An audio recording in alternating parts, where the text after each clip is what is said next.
Hey there, I'm Neil. My pronouns are he, him, and I'm the host of my new podcast, Pause and Rewind. I'll be chatting to changemakers, thought leaders, and role models who all share a common goal. They're striving to make the world a more inclusive place. And let's face it, we need it.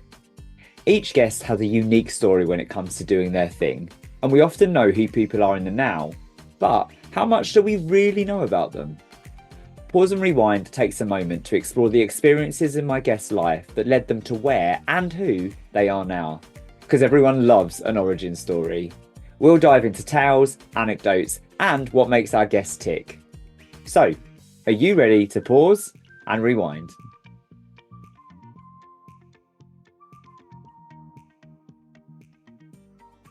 Hey there, and welcome to this episode of Pause and Rewind. I've just sat down for an incredible conversation with the powerhouse that is Raga D'silva. Raga is many things. She is an author, she's a public speaker, a TEDx speaker, an entrepreneur, innovator, influencer, and all-round superhuman. I met Raga when I first came across her coming out story, and wow, one thing we share in common is a love of storytelling, and she is a truly, truly gifted storyteller. Raga is founder of Outspoken Speakers Bureau, a network for queer women and non-binary folk, and it also has a successful speakers bureau based in India.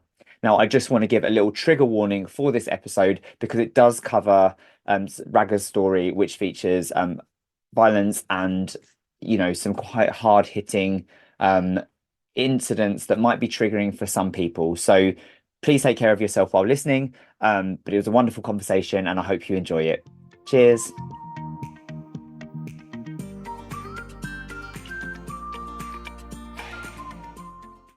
Raga, welcome to Pause and Rewind. Thank you. And I Yeah. have to say namaste because I love to share, namaste is about sharing energies. So I'm saying I'm sharing my energy with you and the audience, and I'm so happy to be here, Neil. Oh, thank you so much. Namaste to you too. I'm so excited to chat with you. We get lots of chats, but I'm really excited to dip into more of Raga's story. I'm going to caveat this episode because with a lot of the people I'm talking to, no, we often haven't heard of their backstory, but actually your story is the reason that we met, and your story is pretty much why you're out there in the queer scene, kind of like speaking out on issues and doing what you're doing. How has life changed since you shared your incredible story? I shared my story for the first time in a book that I wrote called Untold Lies. And at that time, I was in India running my Indian Speakers Bureau. And it was interesting. Overnight, I understood the meaning of what it is to be trolled. This person who lived an invisible life, very private, very happy in my little world, suddenly had this overwhelming response. Lots of love as well, Neil. But I do get trolled quite a bit, and I do get threatened quite a bit because, as an Indian woman, a middle-aged Indian woman, mother of kids, it's very hard for people of Indian origin or in India, the society there, to understand or to imagine that this woman could love another woman. So it's very hard. It goes against what the government of India once said, the fabric of Indian society, that two people, same-sex people or same gender, how can they be together? And how have you persevered through that, and what do you have to dig deep into to override that negativity, that hate, that awful trolling that you experience? Neil, it is very difficult. I can't pretend that it isn't difficult. No. I mean, when it just started initially, it was so different for me. So I kind of absorbed it in. I would go, get into my duvet for days and not be able to come out of it. I then started talking to people about it. And I realized one way to fight hate is to just show love, because there is no other way. Haters will be there, like a famous Bollywood actor who now lives in Hollywood, Priyanka Chopra, says, haters hate, and that's what it is. That's what they do. So I've had very, very bad days, I must tell you. I've had very good days, the days when I have the strength to stand up and fight for myself. and fight for my community. Neil, it's very sad to know, even in London, my South Asian community is often the target for these things. For instance, very young lesbians call me because I'm very easily accessible on my social handles and tell me that they've come out to their parents. Either they have been forced to marry someone, or they have been shut into their room with whole lot of dramas in the house, with mother going on hunger strike saying, until you ungay yourself, I am not going to eat. Or being forced to have a conversion through religious or medical practices. So all these things, when I hear about, I feel it gives me the courage to fight harder. And I know that, and it sounds very cliched, Neil, about 4 or 5 years ago, when I first started talking about it, 2019, in the end, like I said, when my book came out, I realized what was important is that I had a calling, I had a purpose, I had some meaning to my life. Like I said, it sounds cliche, but it really happened with me. I saw the change in me. I see the change in me. Even 2 days ago, when I was really heavily trolled for something, I wrote a trans story, a story about my childhood friend, and then I started receiving these horrible messages again, and I didn't want to get up. I felt like, oh my God, my children are at risk. I am at risk. My wife is at risk. But then this morning I'm fine. I'm saying, no, I'm going to continue the fight. So Yeah. it is difficult. Yeah, of course. And you have to ride it out. I've got two quick questions for you before we dive into our conversation and we hit pause and rewind, Raga. How much of that original trolling and the experiences of the people you're speaking to now do you think are amplified because of being a woman? Oh, I think a lot of it is to do with being a woman. I also know there are many instances I can give, Neil, when people would not talk to a man like this, whether it's a gay man or a straight man. They will not talk to a man like this. And when I was bullied at by my own community man, not very long ago in July, very few women stood by me because, one, it is the conditioning of the patriarchy. We think that that is how it is. Why would you fight something? Men have always been the ones who would tell you what to do. Men in my family just slap women, saying that, oh, how dare you speak out? So that's something that we are conditioned to believe. So nobody really stands by you. And I think if I wasn't a woman, and if I wasn't a strong woman, and if I wasn't a woman with this loud mouth sometimes, I would be completely squashed. And but the big thing that's happening here is you're not letting that happen. You're not letting that happen to you, and you're determined to not let that happen to other people. And actually, in your intro that I just recorded, what I should have said is also campaigner and activist because of the work that you do around that, particularly kind of recently with marriage equality in India. Correct. I know these are all labels and terms that people give you as an activist or a campaigner, but I think the moment anybody comes out and starts standing up for themselves, they become a campaigner because you are telling the world, come, this is who I am. Come do what you want to do to me. And you know Yeah, what, Neil? So sadly, I sound cynical, but the world does do things to you. yeah, Sadly, of yeah, course, of course, yeah. of course. But standing in your power and kind of sharing that with others is really important. Before we dive into a little bit of your backstory, which I'm really excited. I love hearing people's origin stories and I love your anecdotes. You know, you are such a talented storyteller. Let's focus on the now. What does the world look like for Raga D'silva right now? Gosh, you're asking me on a really average day because I'm in a neutral place today. So if you ask me on a bad day, I'll say the world is Hmm. very nasty, full of hate, And it is, yeah. very unkind, unempathetic, very, very judgmental, and has a view about everybody else but themselves. So that's my bad day experience. On a good day, I would say, I think there is hope. There are wonderful people like yourself, young people who are giving space to people like us, who are interested in learning from us, just as we are interested in learning from the younger generation and saying, okay, this is the space. I've done my bit. Now it's your turn. So there is hope. There are very kind people. While I've had very poor and experiences, I've had beautiful experiences as well. So the world, I think people, like I'm going to repeat this, Neil, love will always overtake hate. So the Always. world, no matter how nasty it is at the moment and unkind and full of hate, our love, the way we show our love will I think neutralize everything. Thank you so much. What a great start to the podcast. So, Raga, Are you ready to pause and rewind? Absolutely. Let's do this.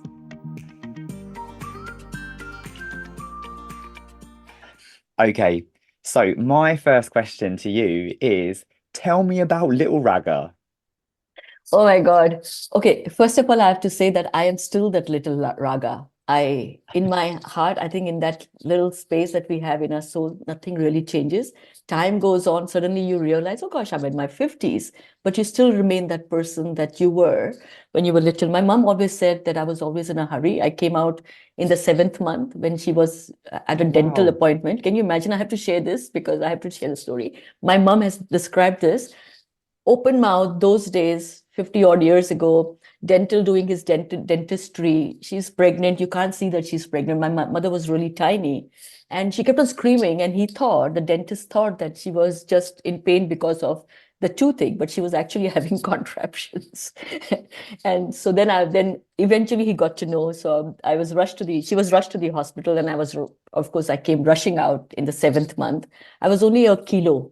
Okay, Oh so my yeah, but I gosh. survived that. So it shows that to me, my mother always said to me, you survived something that many didn't survive those days, because those days they didn't have incubators and stuff. I mean, talking about 50 odd years ago.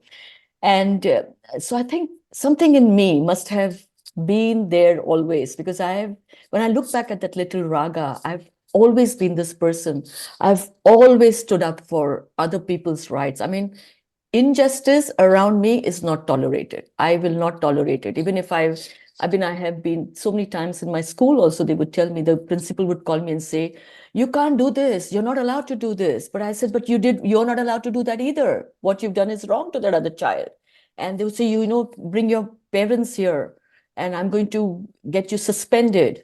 And all those things used to happen. And I never cared. I said, no, but you have to stand up for rights. How did your parents respond? Sorry, fortunately for me, and I'm saying fortunately, it's not fortunate. My father passed away when I was 6 years old. So it was my mother, and my mother was a working mom. She never, she was never able to attend my school and meet the principal. So my mom she fought. Like I've written today on my Instagram, Neil, that when my mom became a widow in India, the woman is responsible for everything that goes wrong in your life. So being a widow, which means that she had brought curse to the family, and she was responsible for my father's death. No, not to forget that he was an alcoholic and he was responsible for his own death. Mm, So my mother was tough. She fought society through that. She was not invited to any events, because in those days they would say that if a widow's shadow falls on someone, then they will be cursed. So we were not invited. So we grew up tough. We grew up fighting. My mother would never stop me from standing up for other people. that's amazing. You definitely see that in the Raga that we know now and love. What is your favorite earliest memory or favorite anecdote that you've been told about yourself?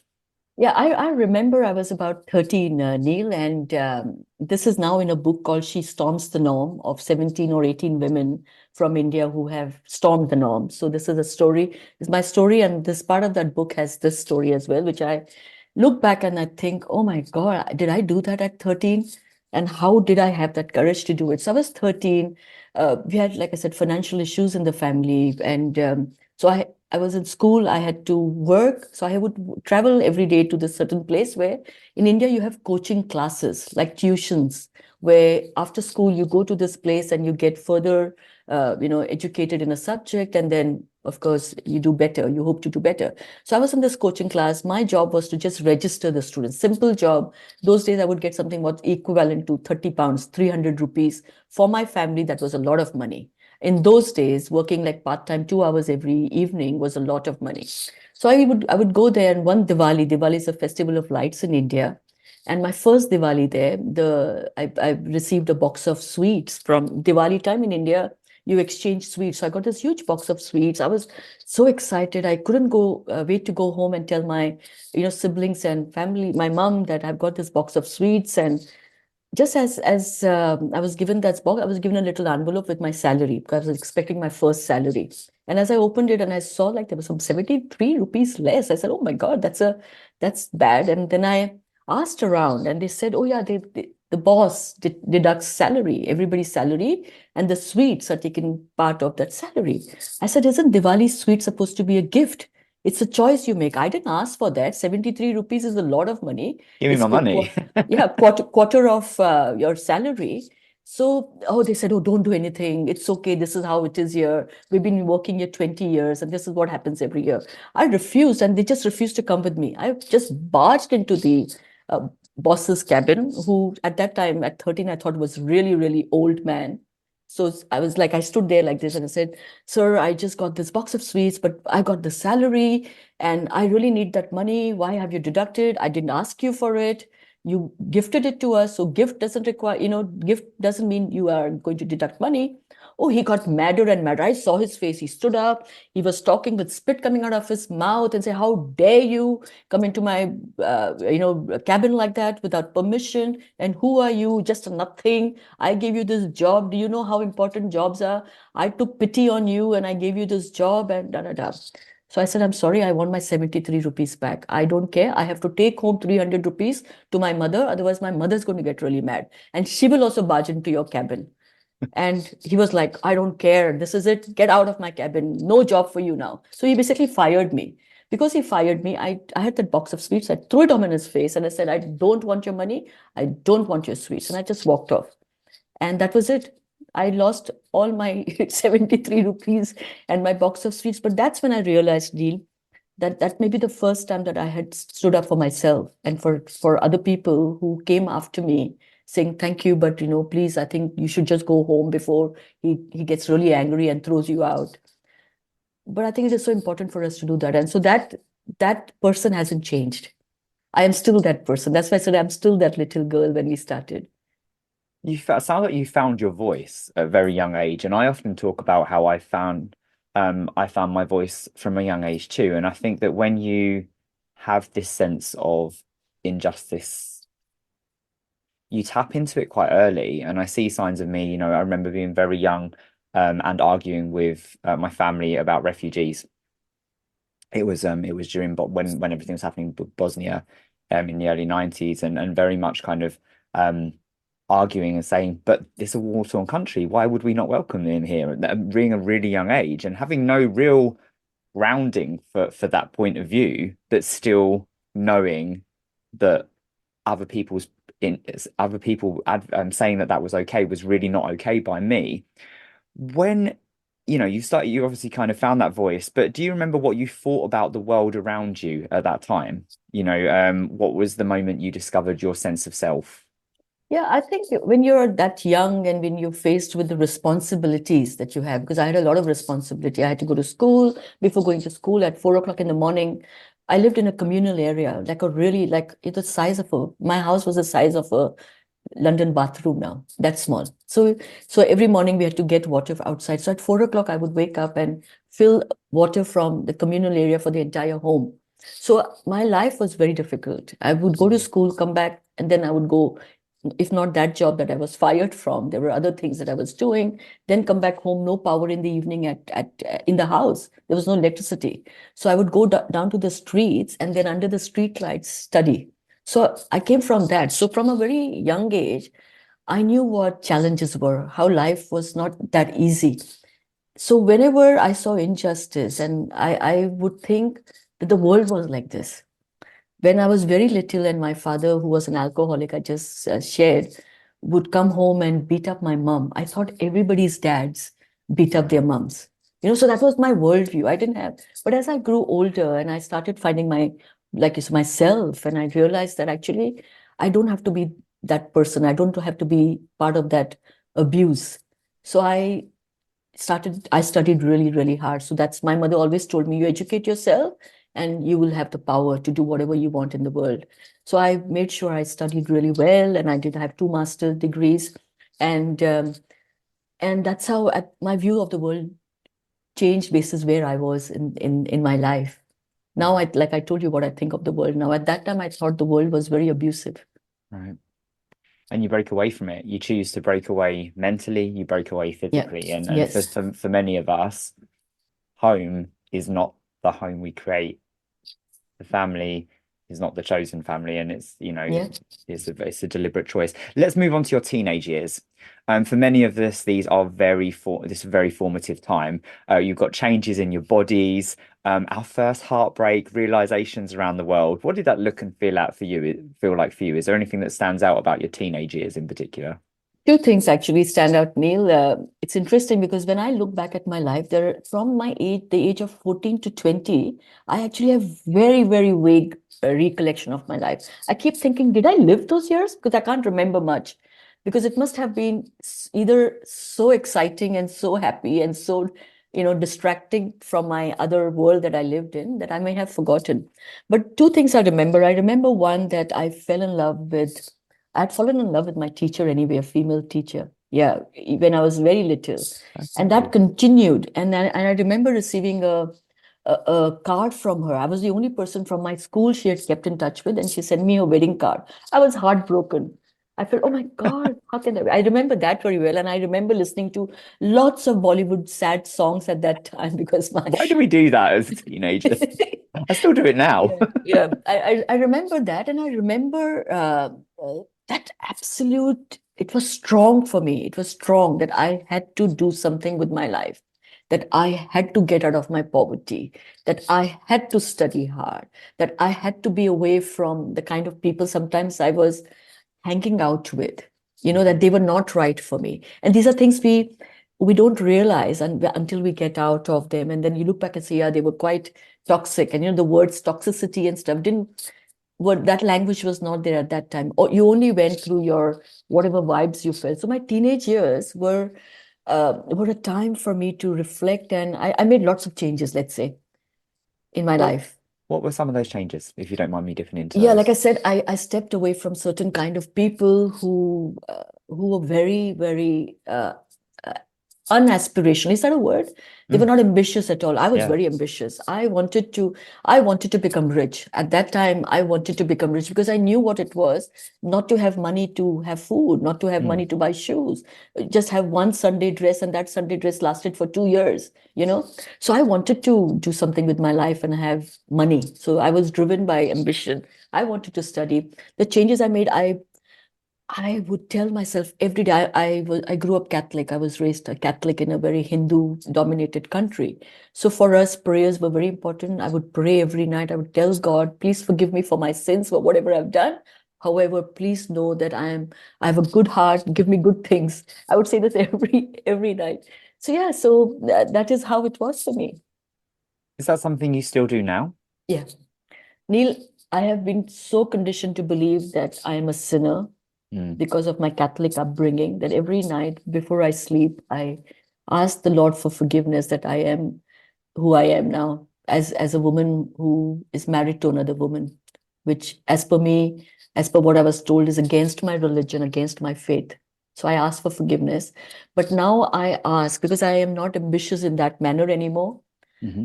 this now I ask for kindness, that the kindness I feel in my heart, the love I feel, sometimes it's overpowering, that I feel that when I ask the Lord every night, say, I feel, can this be reflected back? We say life is a mirror, but where is that mirror? Why is the mirror not showing me the empathy, the kindness, the love that I want to give to this world? Do you think that's a lot of the reason that you yourself is you're a constant outpouring of love and encouragement? You have been to me since we first met. Do you think that that part of that is why you are the way you are? There is that possibility, but I think that I have drummed down on that as well. I have a lot more to give, and I'm always kind to people. Even if you say something Mm. nasty to me, Neil, I will never go back to you and use your language. You've been always lovely, but you know what I'm saying. Yeah. And I have had people I know who have not been kind to me, and sometimes have deliberately, because there are egos, they have their own issues going on, and I try to justify that, haven't been very kind. But I always tell, although I feel very hurt, I'm a very sensitive soul, but I step away. I will never respond to them in that manner. I never respond to people when I feel that they have some kind of issues with me, or they have been, I'm use the word nasty quite a bit because I think Mhm. there is no other word for it. So I step away, I think about it, and I think the outpouring of love is something that I have always had from childhood. But sadly, I've stepped back a bit Mm. because I think that sometimes when you give too much love, people don't respect that. Yeah, They take it for granted and they they abuse it really in return. they really do. They really do. I just want to dive back into religion quickly. You feel that you need to ask forgiveness for yourself.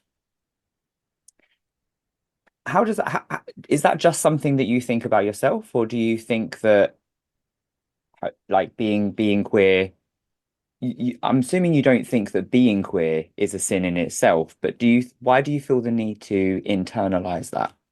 It's interesting because I still haven't figured out the answer Okay. to that because Because like I have, you wouldn't expect me to ask for forgiveness for myself. yeah, I yeah, know you yeah, wouldn't. yeah. And also one thing that is you are so unapologetically you and authentic and beautiful. And so for me, knowing you, that this is kind of the first time I'm hearing we've spoken about this. And so having been through religion myself and left the church because I was told that um if I'm gay, I have to live a life without love, which was a no-go for me. And being 17 and just coming out, it was a really confusing time. And so I'm not anti-religion, but it's not for me. So is that something you just internalize? Yeah, see, it's a very complicated thing because remember, as Mm, I said, I was born and raised in India. So yeah. I'm in this, imagine this universe, my little universe, my ecosystem. I'm born in a country where there are lots of Hindus around me who constantly talk about karma and that when you do bad, it comes back to you. They talk about rebirth. They talk about things like that. When you pass, all the things that have you've done wrong and what the God has seen, you will have to face them before you leave this world. And then I have this traditional conservative Catholic family who prayed every day. And although my mother was not, she didn't go to church and we didn't go to church that much, but we prayed every night. And I was consistently told what is right or wrong. Mm, Every day, this is right and that is wrong. Now that's ingrained. That's what I said, that's yeah, of course. conditioned. So over the years, when I first came out, and I know we're not delving into that, and my mother got to know that I was thinking of leaving my husband. At that time, I was married to a man, and I was considering dating women. She threw a fit. The first Mm, question she asked was, "You know that you're a sinner. What will God say? What will yeah, God think when you go away? What is going to happen to you? You will suffer." So that is ingrained in me. That is why I yeah, ask for forgiveness so that when it's time for me to pass, I don't go through that kind of suffering. yeah. I understand. I guess I don't because I was only brought up I wasn't brought up religious. It was only a small period during my Yeah. teenage years. But that um we know the damage that religion can do to queer people. Yes, I We know agree. that. And so yeah. So I would just say to you, you definitely don't need forgiveness for being you because you're amazing. But Thank you. I do understand the essence of what you're saying. Your coming out story, it would be amiss to not acknowledge that. And you've just mentioned your mother. Do you want to share a little bit about that? Because obviously we've talked about childhood to teenage years and life is a little bit linear until that point for most Yeah. people. Yeah. Yeah. What happens next for Raga in terms Yeah. of first jobs and then what led to that coming out story? Sure. So I'll just give a little context. I alluded to the fact that I fell in love with my teacher, who was a female, right? Hmm. So there was always this, and I was only attracted to girls. And it just didn't mean I didn't date men. I eventually ended up marrying my friend as well, my best friend, a male. Who is still I your don't, friend? oh, he's still very much my friend. He's still my soulmate. I've never changed. That's never changed. But because like there's and I know this has been spoken about so much, no representation, no visibility, you don't even know what you're feeling is anyway normal or whether it is acceptable. Hmm. So I just lived that life. I remember at some point I was into filmmaking. I went to shoot a film in Rajasthan, which is the desert in India.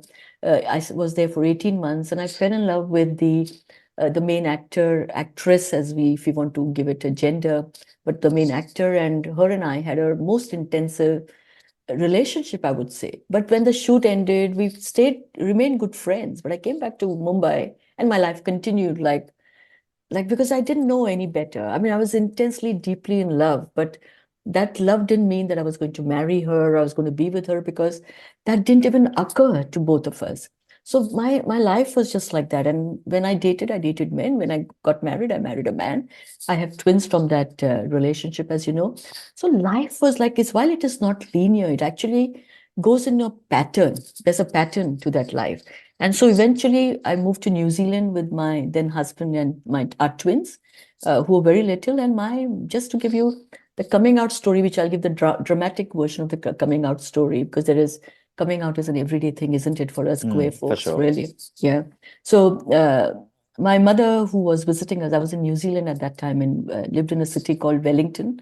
And Wellington is very windy and it gets dark very quickly early. And I was putting my twins to bed one night. And just a couple of days prior, I had written a letter to a friend of mine who lived in the Middle East. And I had said to her, my marriage is over. We've separated, but we haven't physically separated yet. I don't know how to tell my mom about it. And I'd said that I was thinking of dating women, and I put LOL, LOL, like just in case she reads it and she laughs about it. And I didn't have the courage to post that letter. Those days there was Hotmail, by the way, and Yahoo, I think, but we didn't really email much. Those days things were different. I'm talking about 2004 now. And so I was putting my kids to bed one night, and my mother was visiting from Mumbai, and I was just upstairs in the bedroom, lights off, singing to the children, and all I heard was some sound. And as I opened my eyes, I thought there was an intruder. I saw something shining, and actually it was, and it happened so quickly, Neil. And I've said this so many times. Mm. And my mom plunged a knife in me, and then she, I still have a scar from that. And nothing happened to me. I was fine, but I completely denied that I was gay. I said, no, no, no, I'm not. I was just joking to my friend, and that isn't me. But that is how basically I first Mm. came out. And then life was very difficult, not only Yeah. in my house, but also at my workplace, because people somehow got to know. In my Indian community there, which is a very small community, things got very, very difficult for me. So I went back into the closet. Looking back now, what how do you think you got through it? Oh my God, I cannot even tell you, Neil. I hate to think of those days. How many times did I think I wanted to end it all because it Mm. was so difficult. You're in a foreign country by yourself, no one to talk to. By then I'd send my mother back home to Mumbai. Difficult times with my husband at that time. Very, very difficult. He would call me every name you can imagine. It was Yeah. difficult. I had two, three jobs that I was doing. I had little babies. They were little over about 5 years old to manage. So I was a single mom, really, and working mother. Uh, there was a lot of pressure. And when you don't have anyone to speak to, because Yeah. who do you talk to? Then you're internalizing it, and then it's very difficult. Then I got into my first lesbian relationship. I was with this person for 2.5 years, and it's written in my book, so it's not a story that came up later, but I didn't talk about it for long. It was the worst relationship. I ended up with a alcoholic woman who would beat me every day.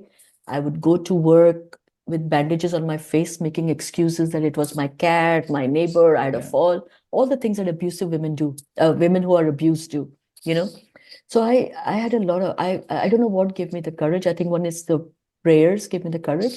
And I think just looking at my children every day, I've said my Mm. life is, I have to live for them. I have to, and I like I say, I lived two lives. One life was receiving awards and accolades at work, which was Mm. great until, of course, they realized I was a lesbian, everything stopped. Yeah. And two, at home living a completely different life, being beaten up every night, you know. Yeah, so I don't And know how I survived that. I have no idea. but you did, and I'm guessing that much of the determination and strength of little Raga was Yeah, coming through. yeah, yeah. I guess, and also I think when it's hard to know when people like us, and I think about this quite a bit. Someone who fights for injustice quite a Mm. bit, and I didn't know that until recently. By the way, like when you look back at your life, Yeah. when we have so much to give others, there is a power that we have within ourselves that gives us that strength to carry on, because you know that you wouldn't be able to do the things you do but just by yourself. I believe that there's a higher power that guides me and gives me that power. Yeah. So I have a famous thing I always tell everybody, even my friends. I say, leave it to the universe. So when you can't handle anything, I just leave it to the universe and it looks after me. And you've been able to give what you've been through back to the universe, but also put it into who you are and what you do now. Correct. Absolutely. Thank you for sharing. I've heard elements of that story before, and it's never easy to hear. And we both share quite I know your mother's no longer here, but we both share quite complicated relationships with our mothers, and how we feel that, and it's definitely shaped how I navigate the world as well. And it's Sure. complicated. Yes. We're not all blessed with the people in our lives that we should have, that we think typically people do have. Hence the reason of chosen families. Um, so you've talked about being a filmmaker. You have such an illustrious career. It's amazing. Um, what did you want to be when you grew up? Because you've got such an array of things that you do now. Seriously, I wanted to be just rich. Okay, that's it. And really, that's it. But I was Rich. always fascinated by stories. I'll tell you, when I look back also, and I remember 20, being 20, and I used to love advertising. I used to love the ads in 30 seconds, 15 seconds, Mm. 16 seconds that you could tell a story. And those days, commercials were 30, 60 seconds. And I would look at them. And in India, the advertising is quite different to the rest of the world. So in India, when you're selling, let's say, a steel cupboard, a cupboard, yeah, a little, you know what a cupboard is, right? Like, sorry, Yeah. I don't know, but language may be different. And used to have steel cupboards by a company called Godrej, which is quite a large brand in India. So all you have to do is in typical other parts of the world, you would just show the cupboard and its functionality, open the cupboard, so many boxes, walls there, right? But in India, they don't show it like that. They would show it. The ad would be about this woman, the girl who's getting married, and on the day of the marriage, the mother gives her a key, and the key is to the cupboard. So it's all part of a story. And there's a lot of crying because the girl technically leaves the home to go to her husband. So the cupboard, which is called dowry, but we don't call it that here. Okay. So whatever is gifted to you, and that gift is so important. That means the mother is giving her a part of her life to, in that, and you can put that stuff in the cupboard. So it fascinated me. And that is why, as soon as I finished all and I studied after that as well.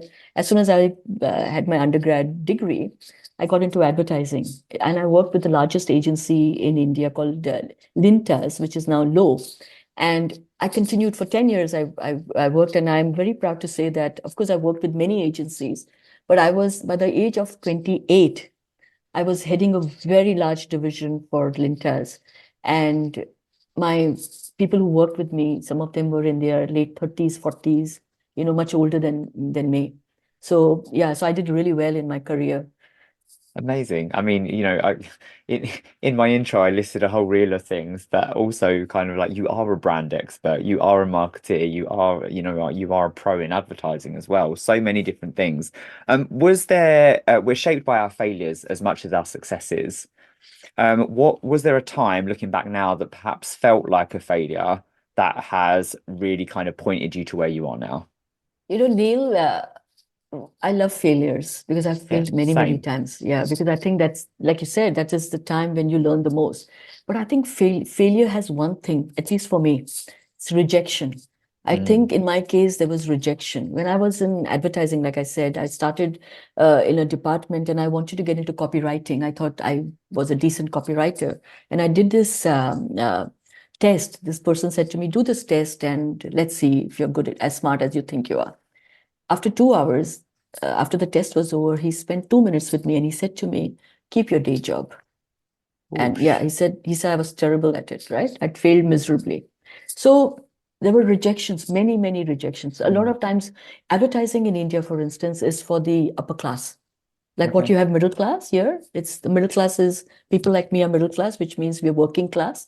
But the upper class gets into advertising and it's there. So people like us were outsiders. Oh, who is this person who came from the slums, right? So rejection became a part of my life, and I've set up, like, so far I've set up at least 8 businesses, of which 3 failed miserably. I lost money.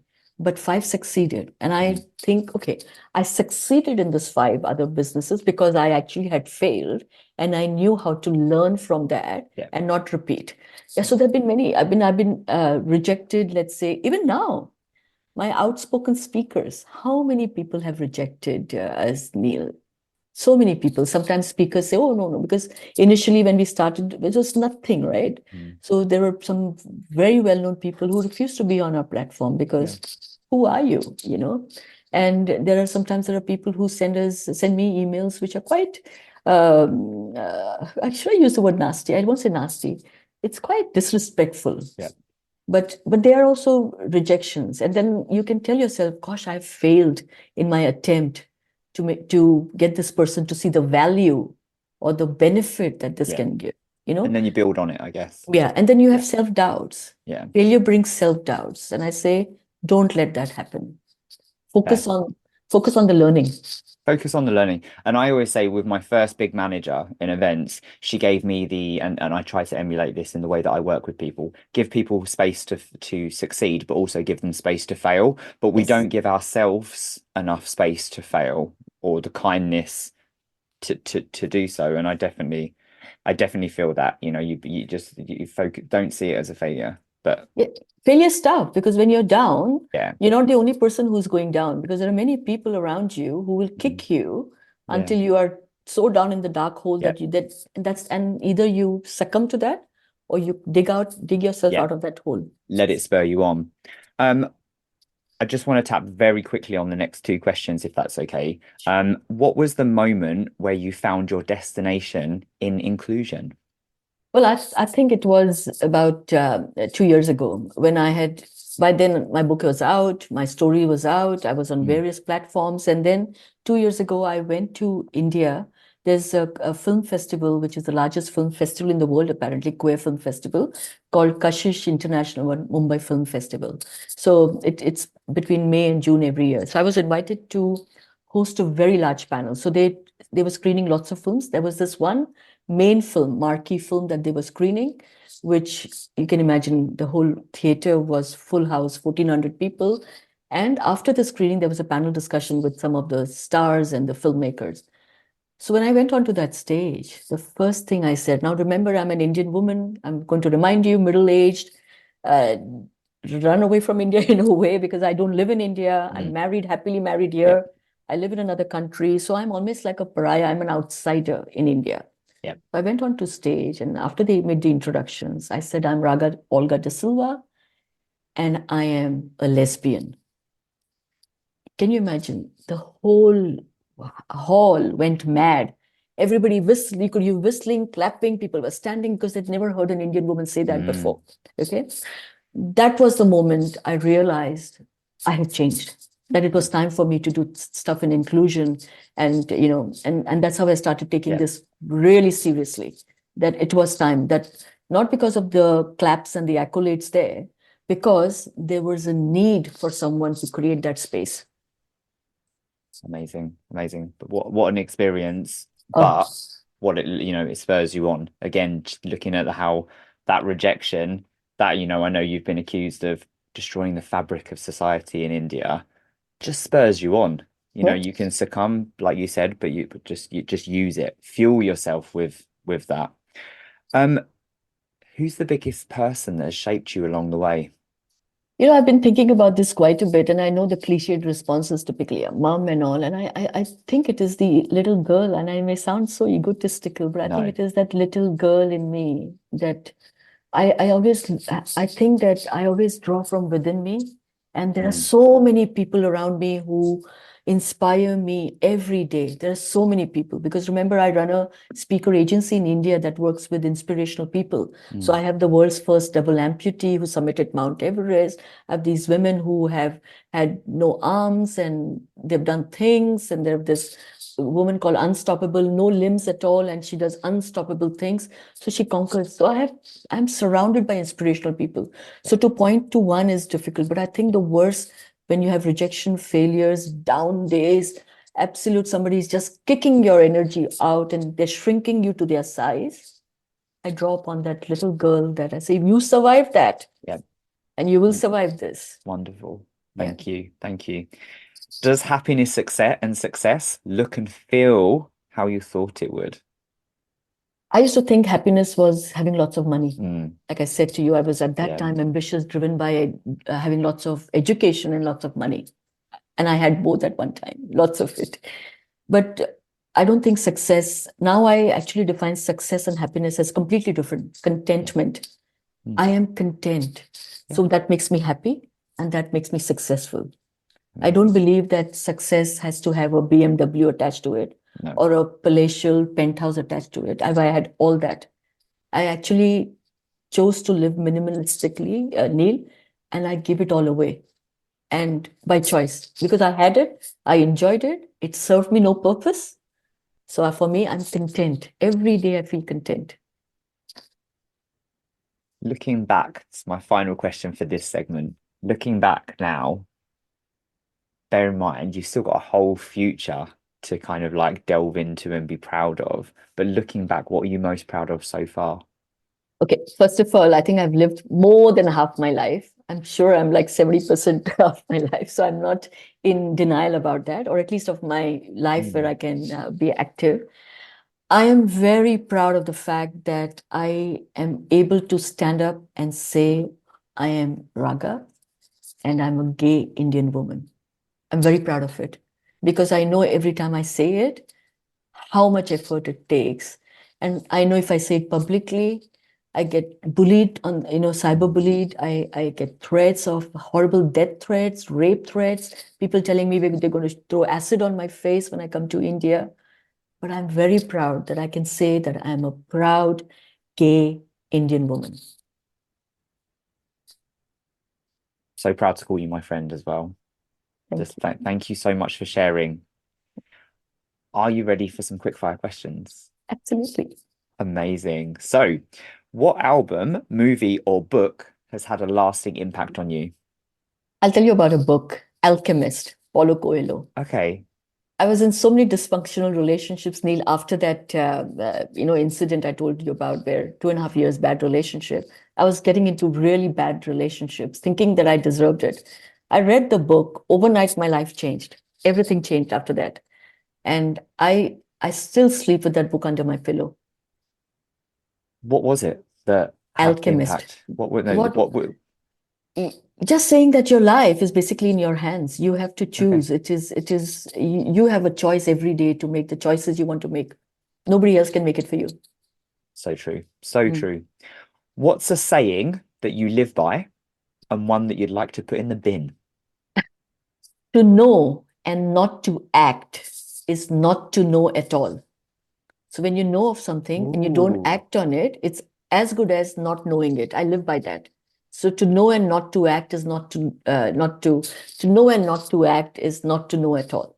Okay, that's one. And I guess that's so prevalent in society when we talk about people being silent on the big issues that we're seeing, Yes, whether racism, transphobia, what's going on in Gaza. Yeah, exactly. Yeah, so to know and not to know, not to act is not to know at all. You're in ignorance if you don't do yeah, anything to make that change. That is one. And the one that I narrated the story about copywriting, yeah. the one I want to put in the bin is keep your day job. I think it's so insulting It and is. disrespectful and so limiting. And it is your limitation that you are thrusting on somebody else. And I think that is never acceptable. Never keep your day job. Do keep doing things that you want to Yeah, do yeah. outside your day job. Yeah, and why have one job? Why Yeah, just have one job as exactly. well? Why not Exactly. try things? Because you're never going to be good at something when you first do it. And with something like copywriting, it's I know we're not talking about that, but it's such a subjective thing what that person put you through. And it's kind of like what works for one person doesn't always necessarily work for other. It's Ex very yeah. exactly. And I said, yeah, yeah. I wrote one book and I wrote a film, a story for a film that is, sorry, I wrote a story that is going to be made into a film. So I want to say, yeah, yeah, yeah. Thank you for letting me keep my day job. Yeah. And now you're like, fuck you. I've got several day jobs. Thank you very much. Yeah, exactly. And I encourage, my children are now 26 and I tell them, do as many things as you want. Yes. Don't keep a job for your life, like the generation previous to me did. I just think that nothing is linear either. Like you can flip, and I spoke about this with someone else, is you can flip between jobs, you can try new things, you can have side hustles. Yeah. And you've shown that you can be bloody good at all of them. What's been the best adventure of your life so far? Ooh, I think being on a journey with my wife, with The Nicola, lovely Nicola. it's the lovely Nicola. It's been interesting because people said, "Oh, you guys are so good together. What is Hmm. the formula for a great relationship?" That love is not what we think love is. Love is action. Love is a verb, you know. So Yeah. when something like in our case, Nicola had a stroke a few years ago, and she, like I was telling her yesterday, she's a completely different person to the person Mm. I knew. I didn't leave her. I just learned to love that Nicola now, and You that's grow okay. together. You grow Yeah, together. Yeah. exactly, exactly. So I it's love been a that. great adventure.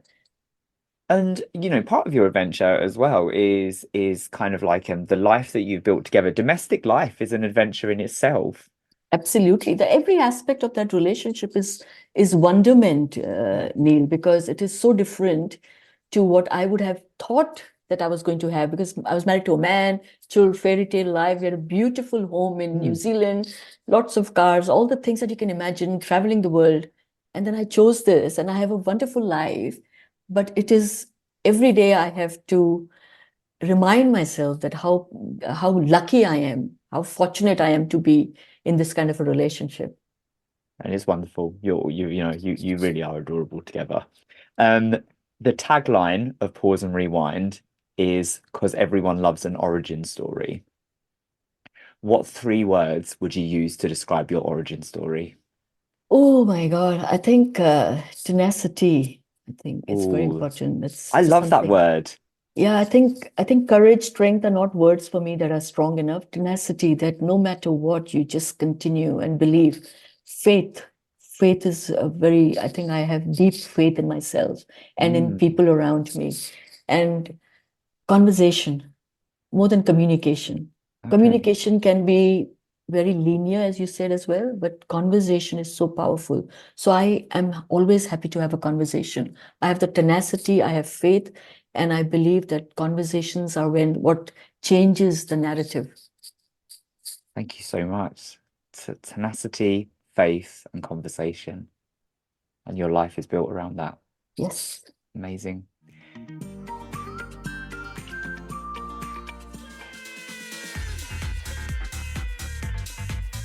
The House of Happiness is London's ultimate sober clubbing extravaganza. We're led and delivered but created for all, whether teetotal, sober curious, or just taking a booze snooze. We love a day rave, and on a Saturday afternoon, you can expect banging house tunes, DJs on decks, dancers on podiums, and a fully stocked alcohol free bar. Flamboyant, bold, with a glitter station to boot. We're all about safe, inclusive fun, and we even have a pre-meet so that you can make new sober buddies before you hit the dance floor. Grab your tickets from Instagram now at House of Happiness Official, and we'll see you on the dance floor.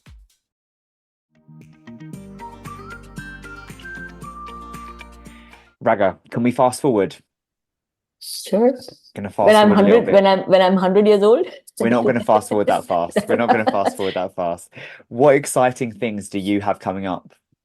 Well, I think many exciting things. One, of course, is I'm writing my second book, and I'm hoping that in 2 years from now it will be published. That's very exciting for me because I love to write, and it takes me back within. And it's a memoir, but it's a different kind of memoir. Like I've tried Okay. to keep it very funny because I think people don't know that part of me because I've become serious the last 3, 4 years. Yeah. I'm very funny. So I'm writing a book which will make you laugh, but it'll make you think, oh my God, this happened. Like I said, I've written a story that's going to be made into a feature film, international feature film. So I'm working with the filmmaker on finding a producer and financier for that. I'm looking forward to that. But more than that, I think I was telling Nicola yesterday, I think I've gone very silent. I used to be very talkative and had lots to say. And I'm enjoying this part of me, which hardly talks now. Mm. When I'm in a room full of people, I don't talk, I listen, I observe, I take the lessons in, I try to change. And I'm looking forward to that new person, Neil. There's a And I don't joy know in when. silence. I Yeah. really resonate with that. Both of us have got a lot to say, right? We're storytellers. We've got a lot to say. We love a conversation. But actually, I have relished just taking a bit of a step back with things sometimes and just enjoying a bit of quiet, not just around me, but also in my own head. Yeah, yeah, Yeah. yeah. And also, listening makes us good storytellers. Absolutely. But also Mm. sometimes, every storyteller needs to go away so that they can write stories. Yeah. Yeah. Otherwise, Yeah. how do you do it? I love that. What brings you joy? Oh my God, when I see love around me, people just being kind to each other, it really gives me joy. And I cannot tell you this, I never thought about it like this earlier because I was so busy trying to make money, trying to live my life, trying to look after my family. Earlier it was my mom, then it was my children, now it is my wife. It's constant, it's constant. You don't have time to just sit and enjoy life or find joy. I find joy in small things now. I Yeah. can just have nothing to do today. This conversation, the Pause and Rewind podcast, has given me joy talking to you, really, Neil. Same, same. And we have to remind ourselves that this is joy. Joy is not having lots of money and going on expensive cruises and trips. Joy is in small things. You have to find those small things. Absolutely. Especially right now. It's so important to tap into joy when it Yes. doesn't, and on days when you were describing your bad days, even on those days, being able to be grateful for what you have and the people around you. This, I'm not about toxic positivity at all, but Yes. being able to tap into those small moments of joy, because without doing that, we can't fight the big stuff. Yeah. Yeah. Yeah. Absolutely agree with you. Thank you. What takeaways do you have for anyone listening wanting to carve out a career for themselves in inclusion? I mean, inclusion is so broad, but DEI more generally is becoming quite a lucrative career profession choice. But true inclusion, what advice would you have for someone that wants to do something more inclusive? I think live the life that you preach. Can I Mm, elaborate on that? Can I give yeah, you go for it. context? I was at a conference a couple of weeks ago, and I was the only person. I think I was probably arguably the oldest person in the room. Let's say there were about 300 people from the D&I space. So every time they had a break, I was experimenting. So they would have a break, beautiful, huge space. I would go there and stand by myself. And I just looked around saying, are you going to come and say hello to me? Right. Nobody did. 7 breaks, nobody did, not a single Are time. you serious? I'm serious. I was the one who was going to people then because I was getting bored of standing alone and Yeah. not liking the feeling of, there's a bit of social nervousness, right? Mm, Anxiety you feel when you are older. At least I feel woman of color, so there is ageism, there is all that happening in our mm, environment. And I thought to myself, I was amongst 300 DNI people who know this subject, who preach this subject, who talk about inclusivity, but nobody actually acted on it. They were just, mm. so you see this I'm saying. So practice what you preach. This is not a noun, it is a verb. Yeah. Inclusion is a verb. Include people. Yeah, allyship is a verb, inclusion Yeah, is a verb, yeah, it's a exactly. doing. Yeah, it's a doing. Live what you preach. Yeah. Live what you preach. Mic drop, Raga. Mic drop. Finally, do you have any words of wisdom or encouragement for anyone out there to help them get to wherever they're going? Gosh, I'm just saying, wherever you want to go, make sure that you don't go alone. There are lots of other people Mm, around. Take them with you. It's no person is an island. And when we talk about inclusion, belonging, equity, you know, all this means nothing if we don't take people with us. yeah. And I have a question, Neil, for the audience, and I'm going to put that forward. I want to know, where are my older LGBTQ folks? Where are those people who fought for our rights? Do you know where they are? They've gone back into the closet. Mm, So can we bring them out? Can we make them feel safe and bring them out?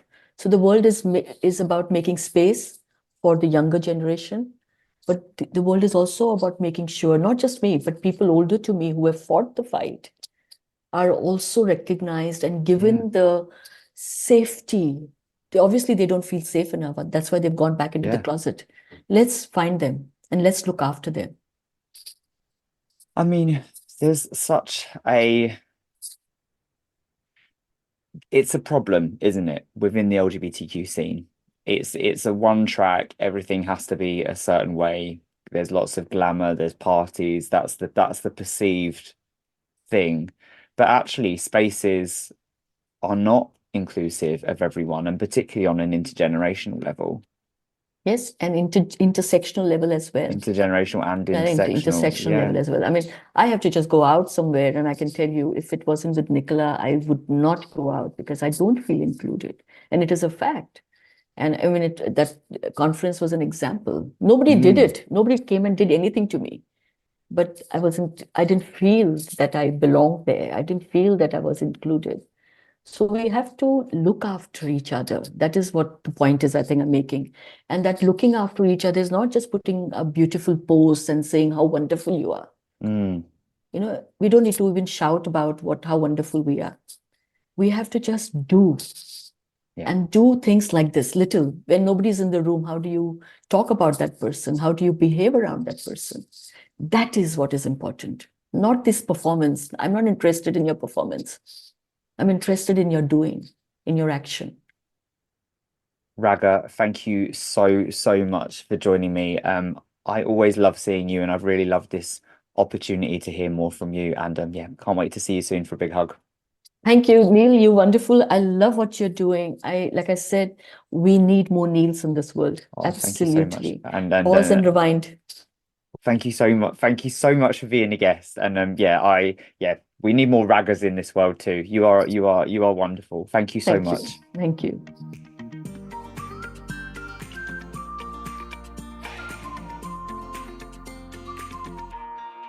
What a conversation. I am so grateful to Raga for taking time out and actually just for being a wonderful human. Raga has constantly, since we met, checked in, supported me, encouraged me, and amplifies my voice. And I am very grateful for her friendships. The three words that Raga had to describe her origin story was tenacity, faith, and conversation. And Raga is such a tenacious individual. I love how much faith she places in herself and also other people, and the importance of conversation has really shaped her.